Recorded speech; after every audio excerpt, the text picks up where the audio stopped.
Hi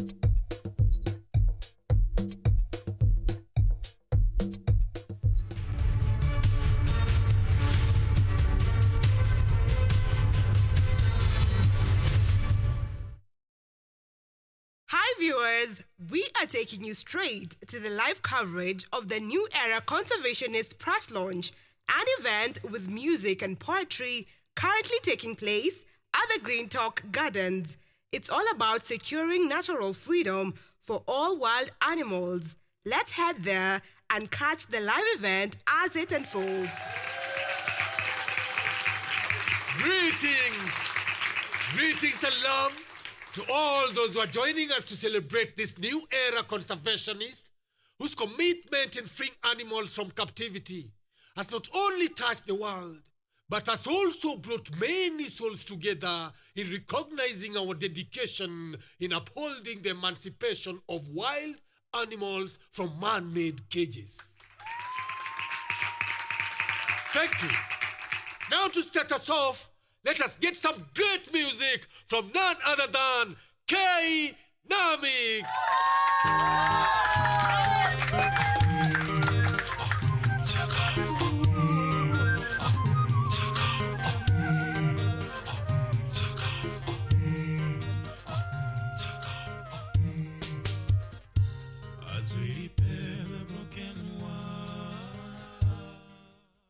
Umesikia utamu? Aitwa K-Nomics. Na bado kwa hapa hivi. So, kwa sababu tunaongelea kuhusu hiyo New Era Conservationist, siwache tukupatie yeye mwenyewe a live performance immediately after hii conversation. Kwa sababu ukiangalia hapa hivi niko na mzee baba mwenyewe. Wewe ni msanii by the way. Wewe ni poet wewe ni spoken word artist Wewe ni mtu ambaye anapenda poetry after lunch Wewe ni mtu ambaye huenda KNT. Aya, ndo hawa wazee hapa hivi. Wako hapa hivi. Kwanza nataka nijue huyu afisi kulinda fisi walipatana aje wakasema, napenda kitu ambacho unafanya. Tunaweza fikiriaje basi tulinde wanyamapori wetu through your art. That was awesome. Ladies and gentlemen, we're talking about New Era Conservationist. It's a 17 minutes short film. Lakini si film. It's poetry. Hapana, si poetry. It's music, live performance, K-Nomics akiwa hapo hivyo. Lakini si hiyo. Ni news, juadi inaanza na news. But si hiyo bado. It's all this combined to give you one. Yani kitu short unakaa tu hivi unapigwa na short unachanga. Haya, alafu wana change scene, wanatoka hapa hivyo, kuna mwanahabari ako live reporting live from location. Ladies and gentlemen, wacha niwapatie nafasi kwanza wasalimie, wajulie hali, alafu tupate kujua this masterpiece, all of it has a message and a theme: wildlife and animal protection. Good morning, Kennedy. Habari asubuhi. Nzuri sana. A long time, but first of all, you are amazing, bro. Walai. Ni God manze. Na usikii wale Digital Fits Award wamekataa na award yangu. Wameniambia nilipe 6K. Hapana, wana package to give it to you at God's time. Na mmesikia nani anasema mlezi wa wasanii hapa hivi. Mlezi wa wasanii ndo wamekuwa akisema ya kwamba Excellence Awards are about Excellence Awards. Umewaka na wasanii wengi sana. Yes. Hebu wasalimie basi kwanza wajue wewe ni nani. Thank you so much. I am Odongo Kennedy Liki, aka Kenneth B. And today I'm at KUTV, huku ni kwetu. And I'd love to share with you the passionate thing we share about wild animal protection. And today we are sharing our film, New Era Conservationist. Be with us. Be our guest. Lisa, mazeke napende tu. You know, we are used to, when you are in a position ya kulea hawa wasanii, unafika mahali unakaa tu boardroom. Lakini wewe umepiga hiyo scripting na bado uko kwa hiyo script. Yes. Awesome. Tutabonga kuhusu hiyo. Pale hivyo niko na karibu nikuulize kama unapenda wanyama. Niko na mtu ambaye alijitolea akasema mimi maisha yangu and my main mission and purpose in this world is wildlife protection. Anatoka Wildlife and Animal Protection. WAP. Ian. Good morning. Good morning. Karibu. Asante sana. Ningetaka kwa hii kamera ya nyumbani. Salimia hawa watazamaji. I want them to know what you do. Ndio tukimaliza hapo hivyo, in fact first question bado nitaenda kwako. Uniambie vile ulidecide mumeandikia watoto, they used to come to our primary schools and tell us give us wildlife cards, tell us wase tokeeni, hata kama umesota basi enda orphanage, ona wanyama wewe, usikae tu nyumbani. Right now you've grown from that to collaborating with artists to make such a film to pass the same message, na mnaita new era, yani ni mpya. Ian, wasalimie wakujue. Asante sana and good morning to everyone. So kwa majina naitwa Ian Muriu. I work for an organization by the name of World Animal Protection. World Animal Protection is an animal welfare organization. Tunalinda wanyama, as you said it. Wanyama walindwe. Tunalinda wanyama. Fisi walindwe. Ndovu walindwe. Wagani wengine wako saizi wanahantiwa sana? The poaching iko wapi sana? Tuna simba, tuna ndovu. Wanapochiwa pia? Yes, as trophies. That is across the nation, across the continent. In regions kama South Africa or the Southern Africa region, tuna issues mingi sana za simba kuwa poached. People take the skin and the head as a trophy. Piga picha pale, onesha watu mimi ni shujaa, niliua simba. Ukweli? Yes. Iyo ndo nataka kuuliza.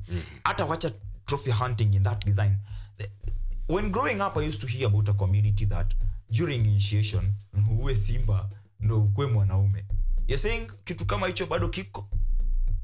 Kuna watu bado wanafanya hivyo ndo feel wewe ni mwanaume uwe simba? So in this case, the local communities impact yao kwa wanyamapori na impact yao kwa the nature is not as big as we might think of it to be. But sasa shida tuna wale watu wanatoka nchi zingine. We have people coming from all the way from Europe, from the US. Wanakuja hapa Africa since we have a huge number of wildlife and we have a very good scenery. People come in here, they want to do such things. People want to poach elephants, people want to poach simba, as we said. On the other hand, looking at our own impact to the ecosystem and our own impact to the society, we have people wanaenda kule msituni, mtu anachukua mnyama kutoka kwa msitu wanamweka nyumbani kama pet. We have people going for parrots. We have people who go for turtles and tortoise. Unachukua unamuuza kama pet, ama wengine after umekana wanakula wanyama. Sawa. Kubwa sana. Na wewe ulikaa mahali ukasema ni sawa basi, wacha nifanye hivi, tap into Ken's world. Kennedy, sijui kama saizi unajua pale vile imekuwa kitu kubwa. All artists, unaona venye wengine wanataka waue simba ndo wasikie wao ni wanoma. All artists want to perform at poetry after lunch to feel they are great. Yes. Hiyo jani, hebu tuirudie. Mimi sijaipiga na wewe story kuhusu hiyo jani. How did you sit down and decide from now on I want to help my fellow artists and it is in this way? First of all, the pride of every big tree is the seed that was dropped in the soil that particular day it started growing. So for me, Pearl has been a journey. We started like 3 of us just sitting under a tree. We call it Mugumo tree at the Kenya Cultural Center, the central tree. Just sharing our pieces of poetry, and you're like, this thing can grow bigger because the word that comes from inside has so much to do with the outside than in the inside. Because if you're silent, you kill yourself so much. If you take it out, it impacts. Sorry. So we started by sharing our words weekly, and then after that, we grew bigger.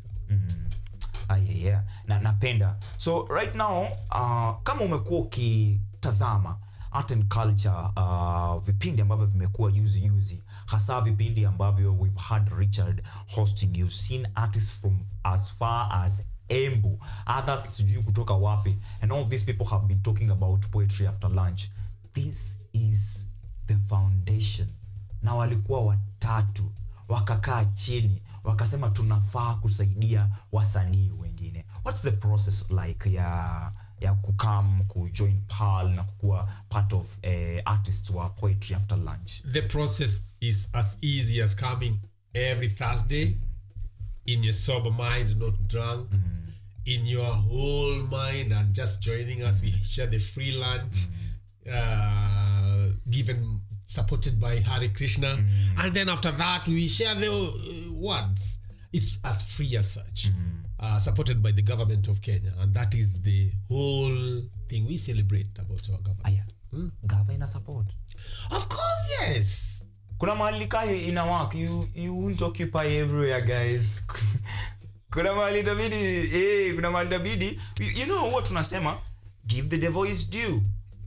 We've heard so much, especially on Twitter, people complaining. Today, it has started on a very high note, and then it's different and unique because Judy Meskia mtu ambaye anaongelelea serikali kuwako mahali. I love that, bana. It's good news. Now, wacha niibie wasanii siri. Kama wewe ni msanii na unaendaga KNT kutafuta auditions, maybe hata kama ni hizo za traveling theaters, akina Jicho 4 wako wapo tu hivyo. Kama unaendaga huko every Thursday, pop in pale hivyo poetry after lunch, check out vitu wao hufanya, and if you will not be inspired, you will aspire basi to inspire others. You kuwa inspired ama namna gani? Before you expire, you at one point unaweza expire, si ndio? si ndio? Yeah. Yes. So imefika mahali, sijui kama wewe umekuwa ukitembea pale, nini ilifanya ufike mahali ukasema hapana, these are the right guys to approach? For me, in my fight of protecting wild animals, these guys can help me. Ilifika hapi ndo hiyo conversation ikafika hapo ukasema Ken, manze niko na Okay. So for starters, our work with Ken goes long back. That is our work with artists. Hii ni mabeshte. Yes, we are. Na nyinyi wote ni wazazi wa wao wasanii kabisa. So yeah, as I was saying, relationship, the organization I work for, that is World Animal Protection, and the artists that we've worked with so far goes years back, from around 2018. Yes. From the year 2018. So we've been doing different projects pamoja. Tumefanya projects around pigs. Yes. Tumefanya projects around chicken. Tumefanya projects around antibiotics. Interesting conversation though. How you would incorporate. Ningetaka kuiona. Kuna link mahali. Utaipata. So we came from a standpoint of, we've had research pieces. Whenever we are working around issues in society, you want to back them by research. Want to back and fit them into something like a report. So this is a huge document that would probably occupy 40 to 60 pages or even more. And this is what you would be giving to the public, or this is what you would be giving to your audiences. Now, looking at this, we needed an easier way where we can communicate with people, pass across the message, at the same time being entertaining. A research piece. Lazima ibambe. Leo ni kitu cha kwanza. Juu kama haibambi, there is no way I'm following the conversation on wild animals. Lazima kwanza inibambe. Exactly.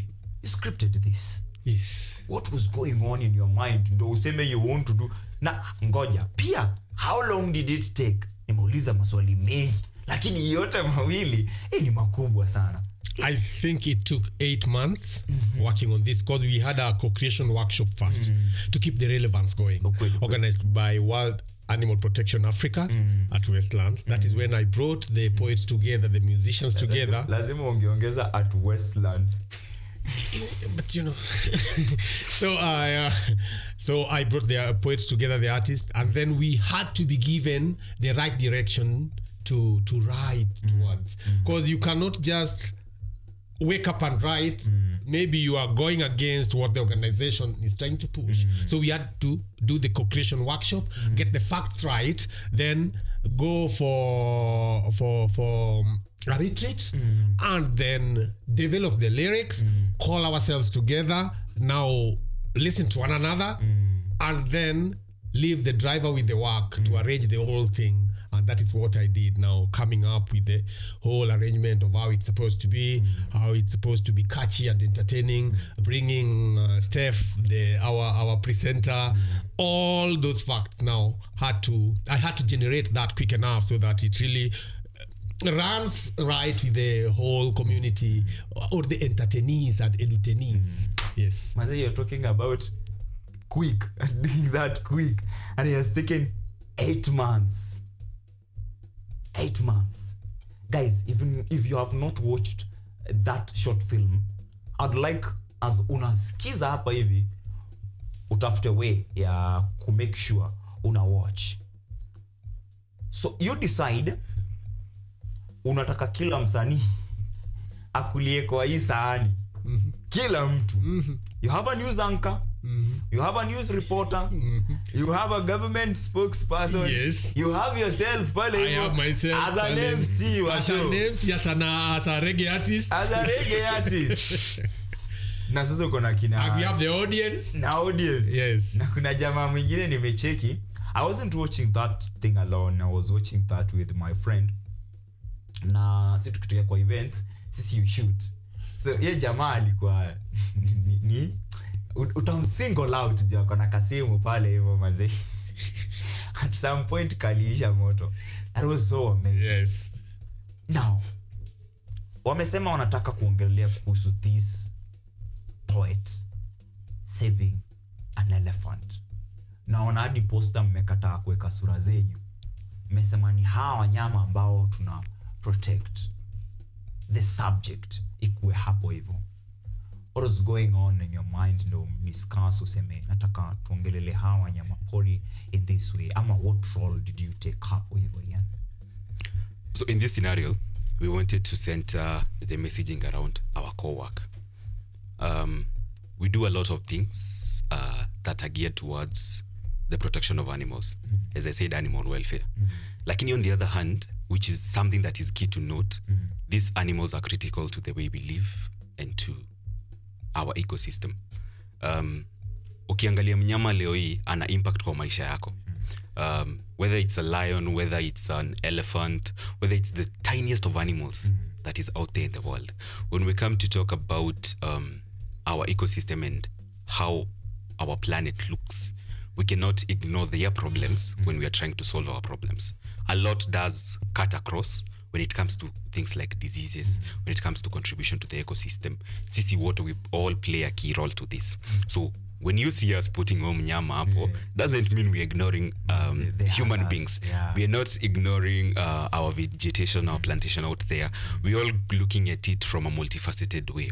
Unatoka hapa nje unaangalia unaona, if I look or take care of an animal, it also impacts my life. It impacts the ecosystem that we live in. Ukitoka hapa hivi nje uangalie misitu yetu, bila hawa wanyama, we'll see some things we've never seen before.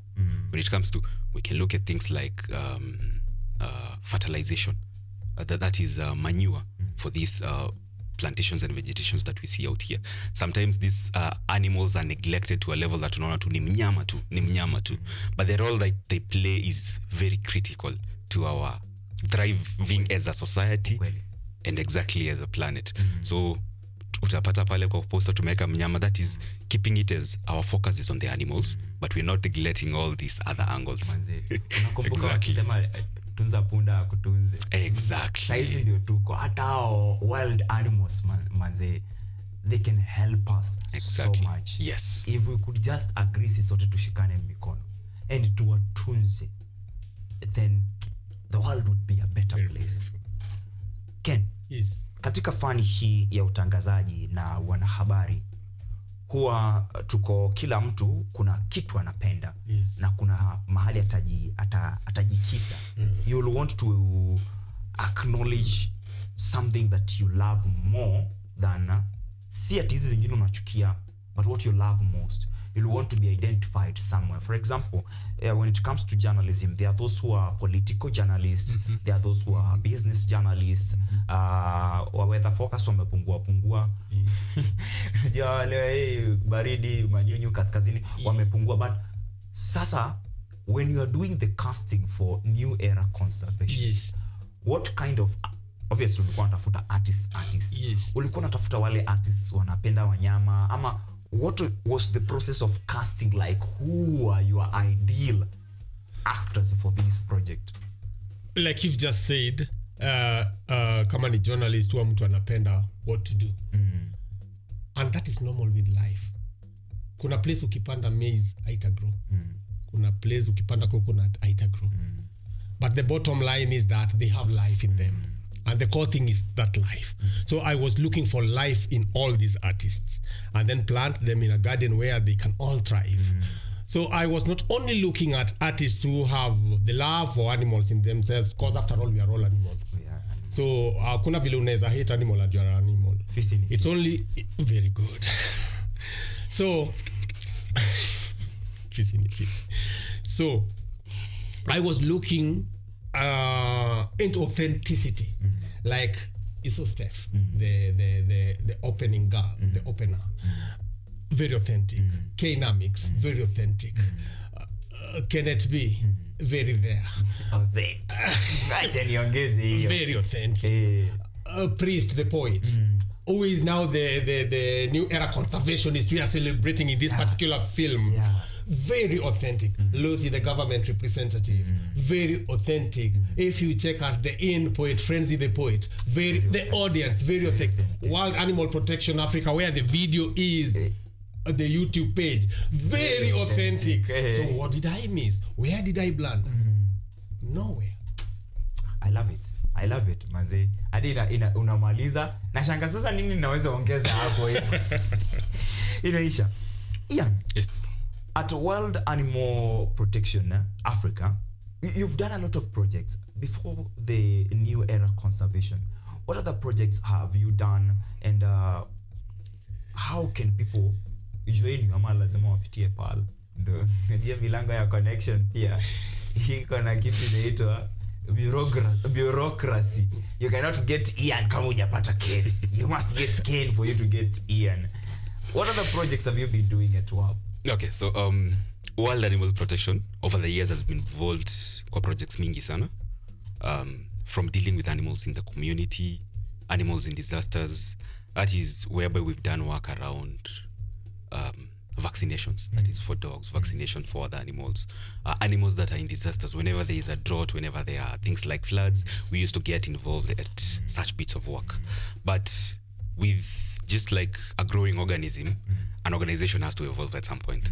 So a few years back, we evolved to a level where we strategized our work differently and got two key focus areas. That is animals in the wild and animals in the animals that are in our food systems. Wanyama wa nyumbani, that is wanyama tunao consume kama chakula. That is, we have things like chicken, things like pigs, cows. So we moved a bit to look from that angle, whereby you looked at the animals that have the highest bit of suffering kwa dunia. When we were to talk about issues like factory farming, tulipata globally, we have pigs and chicken being the highest animals that are in these systems. So that is an issue we wanted to talk about. On this other end, when we went to wildlife, we wanted to look at animals that are involved the most in cruelty and suffering. Before, we've done projects around ball pythons. That is mainly ball pythons, python, nyoka. So that was mainly focusing at regions of... Yes. Mamujilo anawochi show. Okay. Aitwa DJ Nyox. Okay. So looking back, these are some of the animals that have been involved in the most cruelty. And this is mainly brought about by kutreda wanyama. Trading in live animals. That is trading animals as pets. Sometimes these animals are traded for things like for ziende zitumike kama ingredients for medicine. We have parts of animals, like if we were to look at a region like Southern Africa, we have people who are rearing simba. kama mbuzi nyumbani. Unachukua simba unamweka in a cage or in an enclosure, then you breed them so that huyu mnyama, that is the bones and bits of the animal after umemuua, you can sell them as produce. We have people who trade in things like the Africa grey parrot, which has been a big campaign area that we worked around and a very huge success. We worked with the Turkish airline, which was one of the highest suppliers or highest transportation enablers were this trade. That was the trade in the Africa grey parrot. We did a campaign targeting them, and it worked well for the organization. We saw results after that, whereby they put it public, they're no longer going to deal or transport these animals. So we're looking at an angle where do we see the highest cruelty when it comes to how animals are living? And bottom line is we want to give animals a life worth living. Tunataka mnyama maisha yenye naishi is comfortable enough. If you to look at the life, they're not going to negatively impact the animal's natural behavior, or we're not going to hurt the animal in that process. So tumefanya projects mingi that is around animals you have at home, animals that are in the world, looking from an angle of these animals. They do have an impact on our lives, they do have an impact on our ecosystem, and that is why we are doing what we do. That is from the angle of world animal protection. When it comes to the work that we are doing with the artist, we looked at it as an avenue that we can use to pass across the message. Kuna watu wengi sana hapa nje hawajui these issues actually exist.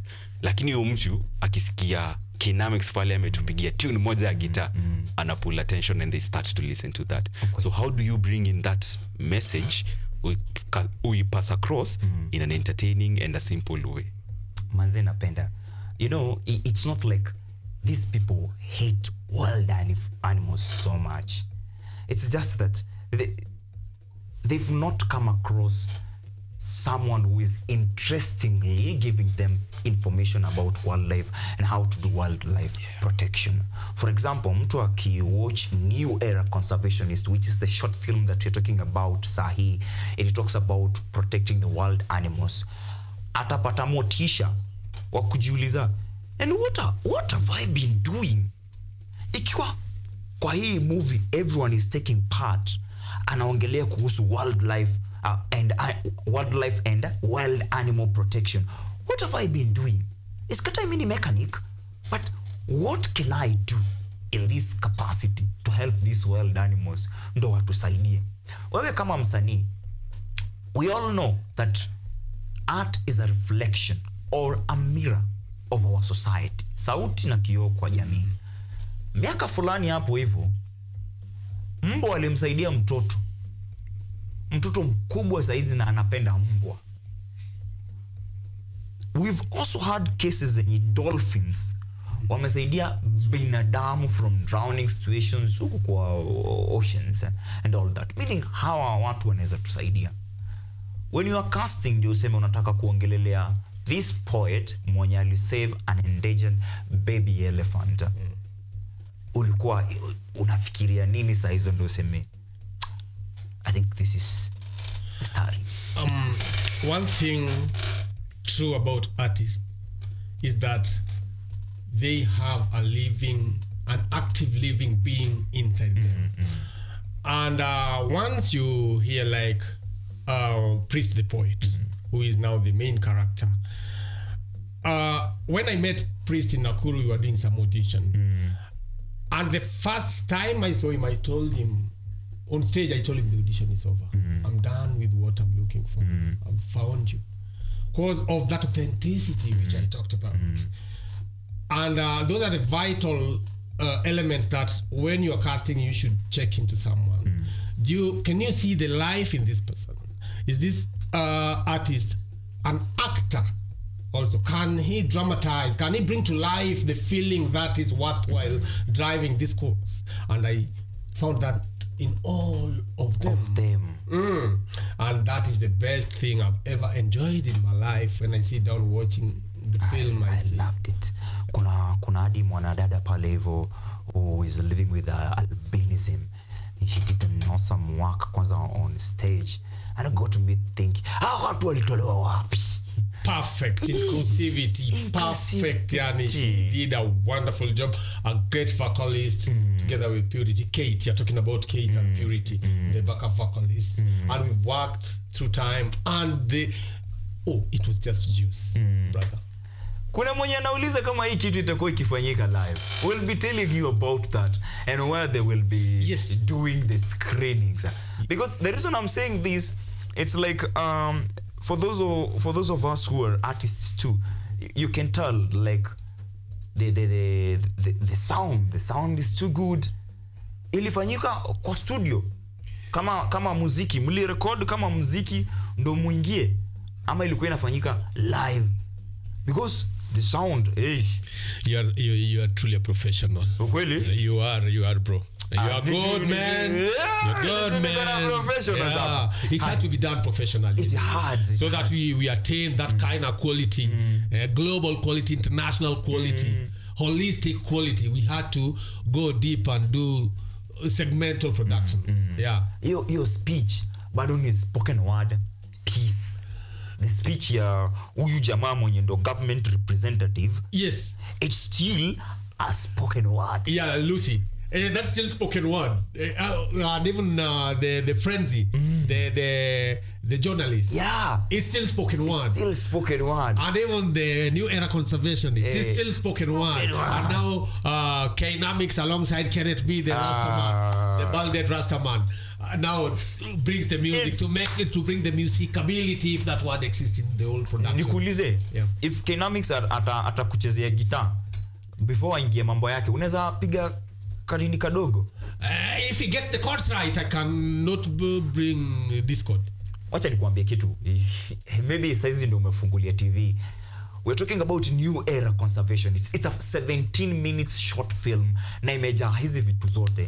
If you ever loved or appreciated art, it has each and every piece of art. Isipokuwa contortionist muliwa wacha wapi? Second, part 2 is coming. Part 2 is coming. Na pia inaweza ifixiwa mahali kwa live performance. Yes. Ian. Yes. Mimi saizi assuming nataka hawa wasanii sasa namaanisha hawa wote wakuje kwa project fulani noma kama New Era Conservationists. I think kama niko na pesa fiti ndawapeleka tusomee hii script kwa huko mahali tunaona tu wanyama, kama ni kwa mbuga tusomee huko juu it's easier. The process here after scripting and msha identify actors na mnataka sasa waingie in script, ndo kila mtu aweze kutoa hii yake, all the way from the news anchor, kila mtu aweze kutoa the beast, hiyo unyama, juu tunaongelea wanyama pori, in him or her. How was it? The process ilikuwaje? Mliwatayarishaje ndo mpaka mseme sasa guys I can start shooting? So when it comes to the artist process, tunaongelea from this angle talanta. We identified, and with the help of Kenneth B, the people we've worked with before are people who've had a passion for this kind of art. Ulisema ni kioo cha jamii. So you have to look at what can we, or what is the easiest way we can interact with our jamii in this case. So tukaangalia people who are good at what they do. Slowly and slowly we brought in animal protection and animal welfare as a different avenue that people can explore. Unajua kwa usanii, anyone at any point can get hit by content block. Mimi ni msanii at my own right actually. So unapata kuna wakati you've hit a point where no more ideas are flowing. This is not a conversation people have been having for a very long time. Anaanza kupanda mlima. Sasa hapa tuko na msanii, and we've brought in a new avenue they can look at. You see, we are talking about art with purpose. If we talk about art for activism, this is a great way you can go about it. Watu wameimba kuhusu vitu mingi, watu wameongea kuhusu vitu mingi, but how many people do we have that are talking about animal welfare? How many people do we have that are talking about animal protection? So in this case, we do this continuously. We bring in people like artists in this case to a space, educate them and sensitize them on issues, animal welfare and animal protection. On the other hand, we do the same for journalists. We do have trainings with journalists where we bring them into a room. We tell them about the issues that we are focusing on. We tell them about how to begin in this journey of animal welfare and advocating for animal welfare. We also bring in people from the digital space. We're working with people from social media. You bring in them into this space, ni watu wako na interest there. How can I push something positive to the society? And they are good at what they do. And if they're not at that perfect level, we help them get to that level. So it all starts with sensitizing them to understand where the issue really is. As you said, watu wanaangalianga wanyama na wanasema ni mnyama tu wako hapa. Ni mnyama tu, ndovu ni ndovu. Ndovu ananisaidia wapi na kazi yake ni kukula tu nyasi yote. Kuna watu, they don't appreciate that. And in the real sense, people don't really hate these animals. People do neglect animals, but sio ile level where people we would say huyu mtu anachukia huyu mnyama. At some point it's just that lack of information.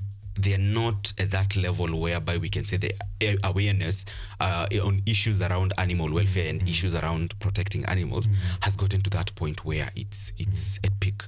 So we are still working around that. How do we get more people to know about animal protection? How do we get more people to be concerned about the welfare of the animals? They do benefit, as we said, benefit our society in a great way, But how do we get people to wakwe na hiyo information, wakwe na hiyo interest here, I need to protect these animals? In a case of the New Era Conservationists, to celebrate mtu alipatana na a baby elephant and they decided to help this elephant. So kesho, after watching this film and you find an animal that you're in a position of helping, you'd be drawn, I would assume you'd be more drawn to helping this animal than kumwacha tu in their own misery. Ama you actually inflicting that pain or that suffering to that animal. With this kind of message getting out here, unapata mtu atakuwa na that interest, mtu atakuwa drawn towards, let me actually protect this animal, let me actually help this animal in that case. But circling back to your question, it all starts with our sensitization and training them. We do have these opportunities and we do reach out to people.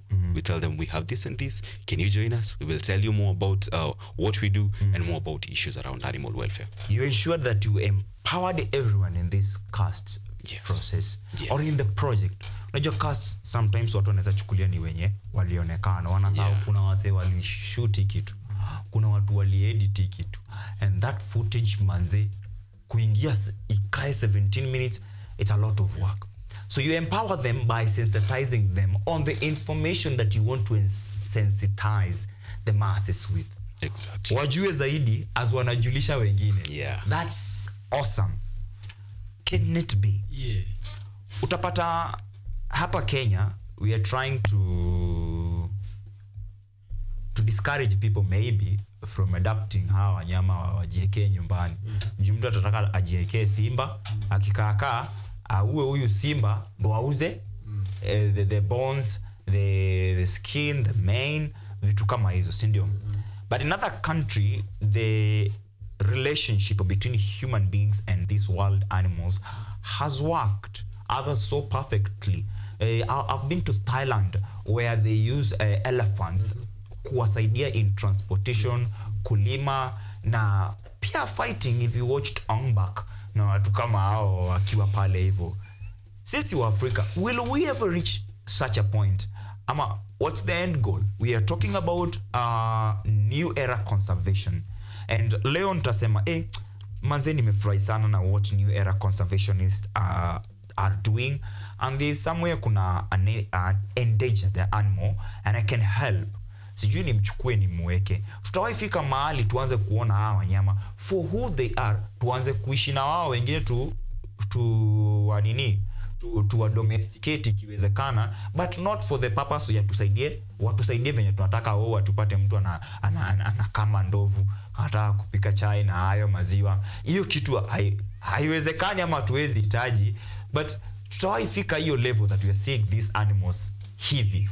hiyo ndo kitu inaleta hii negligence yote. Juu watu wana feel manze huyu ndovu ananisaidia wapi ama huyu simba ananisaidia wapi. What's the end goal in future? I think partnering with the relevant government agencies and private sector will really work in this, because the information will drive fast enough into reaching the parties concerned. Us guys at the locals doing this in our native language also. Translating New Era Conservationists into a native language. I'm talking to myself. So if we do that in our different native language, I think it will reach the common man down there, common wananchi down there, to understand that the only simba is ni ile nyumbani simba. Lakini sio ile simba ishi kichakani, lakini simba ile that small that man na kanyumba. Kuna simba zingine mbili zinabaki. Kuna simba mwenye ni baba mlevi. Baba mlevi mwenye kifika kwa nyumba, the first statement, mama yako anawaambiaga mimi ni nani.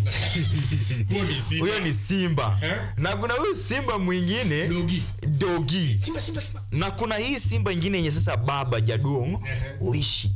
Alafu kuna hii simba hat. So we can still conserve the simba bado akiwa in his own natural habitat pale msituni. Very good. Si lazima tuwalete nyumbani. Like I always say, let the elephant understand that it is in the wild that it starts elegant. Let us leave them there. Kani kuwaona, we could go watch and then never disturb. Ukweli. Mtu hadi kaa hizo ndovu, ikikaa nyumbani na kaaga simp.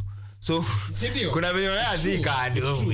Watoto wanarukia huko hivyo. Manze wapei ndovu heshima bwana. Wewe rukia sijui hadi hiyo ndo right of passage.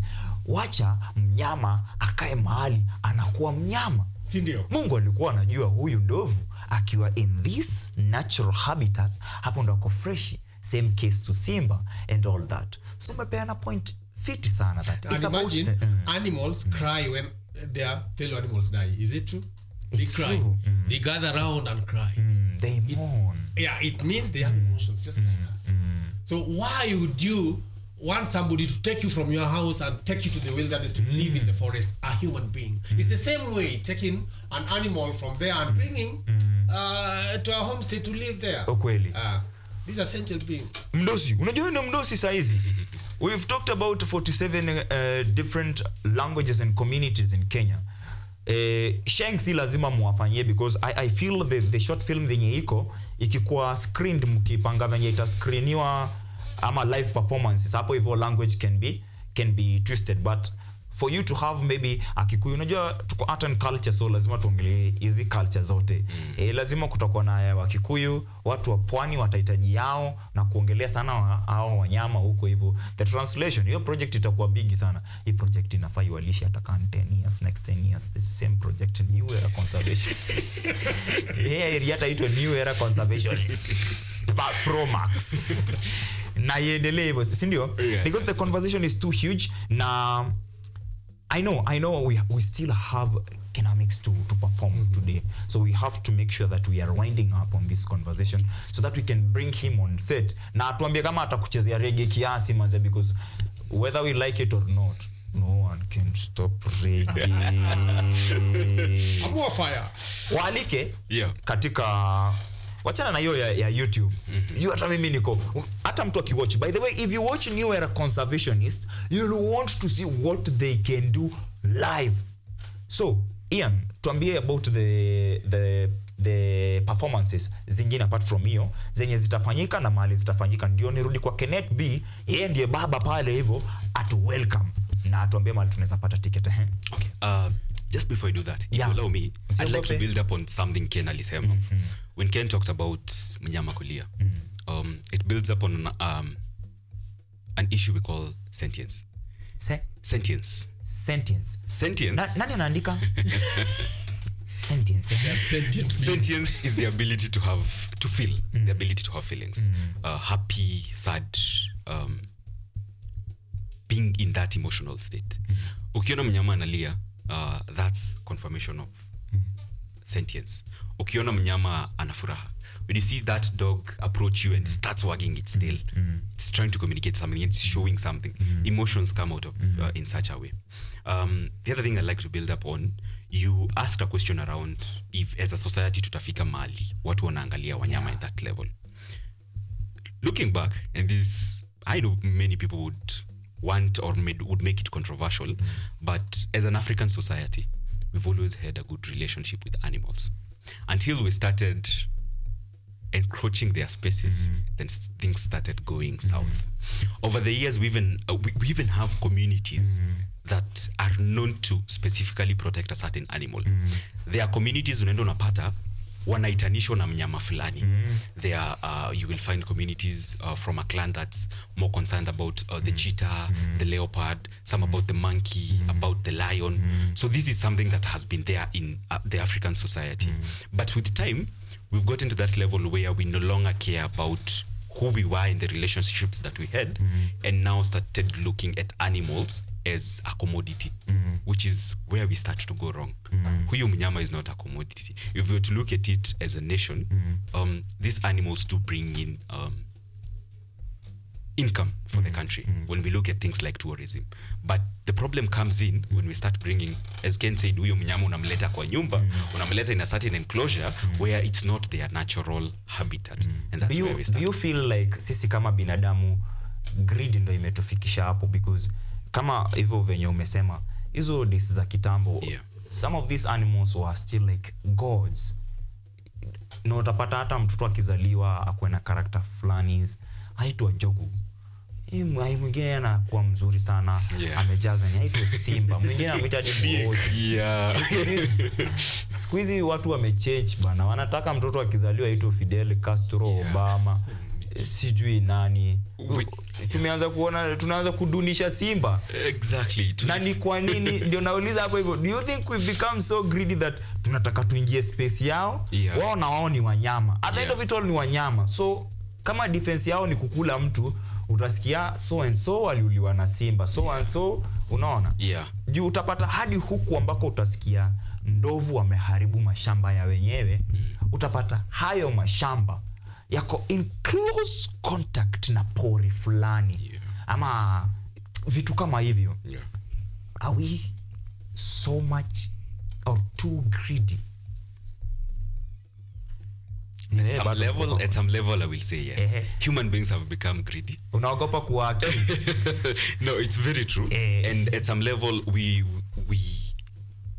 tend to look at economical gain, which at some level we do not really look at the whole picture. Mtu atachukua yule simba, umweke in an enclosure that will bring in people to pay and see, forgetting that yule simba angekuwa pale porini, watu bado wangekuja kumuona. There are so many people in that circle that would be able to get economical gain, which will not be at a level where they're exploiting this animal. So human beings tumefika hiyo point yenye we want to get money or economical gain out of everything. When you talked about watu wameweka mashamba karibu na mbuga za wanyama, that's a big issue. You find us tunataka kuingia kule porini. We do have spaces which we can all confirm, but tunataka unaenda pale hivi near that forest, at the edge of that forest, at the edge of that wildlife conservancy. The other thing is also there are things called wildlife corridors. Kuna mahali, as we know, animals in most cases move from one region to the other, and it's a practice that you will find going back and forth. So unapata in places like near regions like the Amboseli and Savo, we have these corridors where where animals used to cross the road, or where animals used to cross places where they can interact with human beings. Sasa shida yetu unapata, that's where we take our development as human beings. Nataka kufungua hoteli pale, nataka kutengeneza barabara pale, nataka kujenga nyumba yangu pale. Then we're wondering, why is it that huyu mnyama akitokea pale apate you're interfering with their corridor, anaingia kwa shamba yako, anakula mahindi yako, anaharibu vitu zako.